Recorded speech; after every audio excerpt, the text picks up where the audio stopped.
open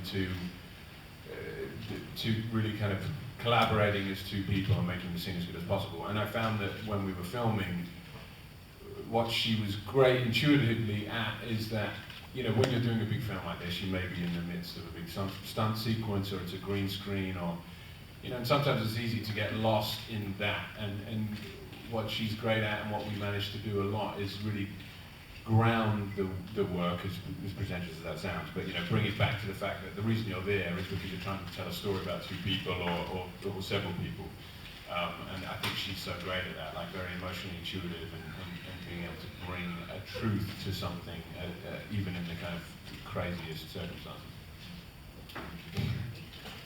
Very cool dude, but also he's a very smart person with very good taste. And I was very pleased when Shay and I saw the movie on Sunday. Inevitably there's some trepidation when you see a film, because, you know, you give it up, you give it over, you finish with your job. And we were really pleased at what came about, and I think he managed to really keep a lot of integrity. There's no dumbing down, there's no kind of simplification, and there are some really strong themes in it about, you know, questions of determinism, questions of choice, identity, you know, things that people can really relate to, but also, you know, things that are a bit deeper than the surface level. What we did, Shay, myself and Neil, would be always revisit the scenes the night before, a couple of nights before, when things weren't feeling right, and then do several. Shay, I just wanted to practice as much as possible the kissing scene, because she wasn't really up for it. I was like, listen, tonight, I mean, after dinner, we could just go over that scene again. No, I think, you know, for me, the end scene, it's a kind of big climax where there's a fight, and then that leads into really the climax of the whole movie. And what is great about that, but what I really wanted to honor, was you have this really dynamic fight scene, and it's visceral and painful, and, you know, Shay gets punched in the face many times, which is kind of, you know, that's quite hardcore in many ways. But also, in the midst of the scene is really a story about her getting through to him, through love, and that was kind of something that I really wanted to honor.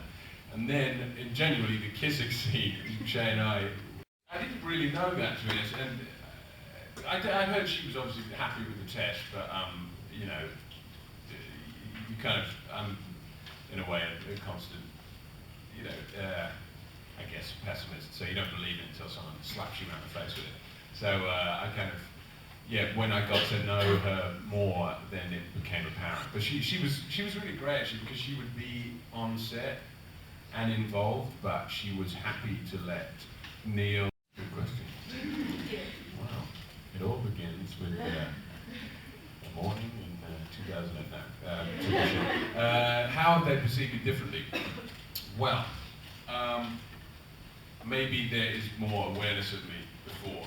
I think, you know, before I did this, people were like, you know, they thought I was, you know, cleaning the toilet or something, and then happened to be there for the audition. But in seriousness, I don't think I've experienced it too much, to be honest, at the moment. The press kind of tour we just did, it was interesting, because suddenly we saw some of the fandom, but I don't think perceptions of me have changed massively.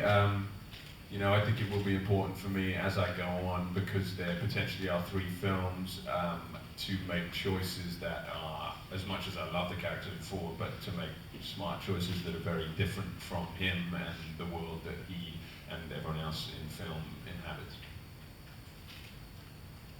Hey, Theo, over here. I think we share certain qualities, which I think you try to tend to use you know, the things that you share with the character in everything you do, obviously, to make it as real as possible.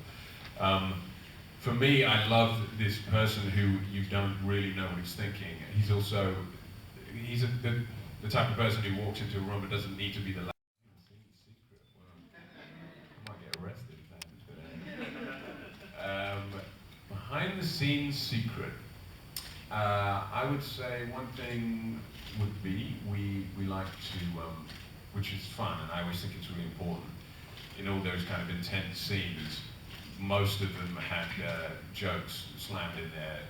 Basically, we'd always do several takes where there would be a kind of stupid joke in there somewhere, which is fun, because I think sometimes when you're friends, but they would be functioning together, because inherently although he is divergent and he ends up, you know, rebelling, at the beginning, he should be someone who believes in the system. You know, he's an advocate for the system, and he's like a kind of pseudo-general, and I think, you know, Jai is one of those as well.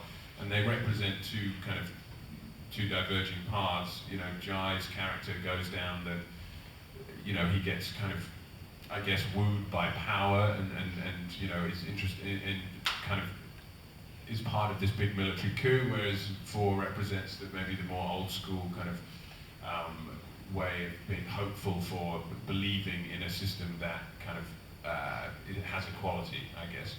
But yeah, I like the idea. Don't forget to visit us online on galatview.com. Click like on YouTube page.